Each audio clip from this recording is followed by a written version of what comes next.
তো আজ আমরা চলে আসলাম কিন্তু হাওড়া স্টেশন। তো দেখতে পাচ্ছ ওই যে দূরে ব্রিজটা রয়েছে, ওটা ছিল কিন্তু হাওড়া ব্রিজ। আর আমরা যেহেতু বেলুড় মঠ দেখতে না পারাই, তার জন্য তাড়াতাড়ি চলে আসলাম হাওড়া ব্রিজ দেখতে।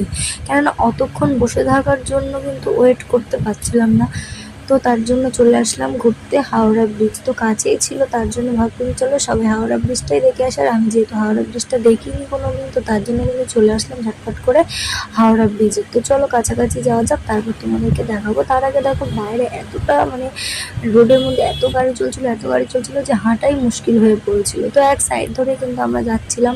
তো সবসময় শুনতাম হাওড়া ব্রিজ নাকি নিচে কোনো সাপোর্ট দেওয়া ছিল না। তো ফাইনালি কিন্তু আজকে সামনে থেকে দেখে খুবই ভালো লাগলো। সত্যি কিন্তু ওটা কোনো সাপোর্ট দেওয়ার মতন কোনো পজিশনই ছিল না, জাস্ট নিচে সব নদীই ছিল। তো চলো এখান থেকে কিন্তু ফাইনালি আমরা যাচ্ছিলাম রোডের এক পাশ দিয়ে। তো হাওড়া ব্রিজের মাঝখানে কিন্তু আমরা ফাইনালি চলে এসেছি। আর ওই যে দেখো দূরে নদীটা রয়েছে, আর এখান থেকে ভিউটা জাস্ট অসাধারণ লাগছিল। আর তোমাদের কেমন লাগলো অবশ্যই বলো, আমার তো দারুণ লেগেছে। তো ফাইনালি কিন্তু আমরা মাঝখান দিয়ে যাচ্ছিলাম হাঁটতে হাঁটতে সবাই। আর আমি যে এখানে হাঁটছিলাম না, আমার এত ভালো লাগছিল, জাস্ট নদীর দিকে তাকালে আমার অবশ্যই একটু ভয়ও লাগছিল, কেননা অনেকটা নিচু তো। কিন্তু ভয়ের থেকে বেশি ভালো লেগেছে আমার। তো এখানে ঘোরাঘুরি করার পর চলে গেলাম আমরা হাওড়া স্টেশনে।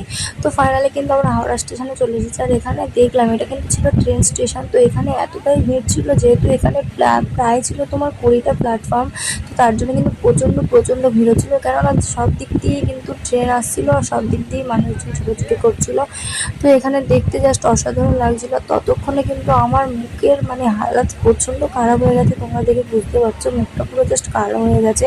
তো আমার কিন্তু এখানে ভিউটা দারুণ লেগেছে, আর এখানে ঘুরতে আমার বেশ মজা লেগেছে। বেলুড় মঠ যেতে পারিনি তো কী হয়েছে, কিন্তু হাওড়া স্টেশনে এসে হাওড়া ব্রিজের উপরে এসে আমার তো খুবই ভালো লেগেছে। তো তোমাদের কেমন লেগেছে অবশ্যই আমাকে কমেন্ট করে বলো। আর ভিডিওটা দিতে আমার একটু দেরি হয়ে গেছে, তো ডোন্ট মাইন্ড। তো চলো ভিডিওটা এই পর্যন্ত শেষ করলাম।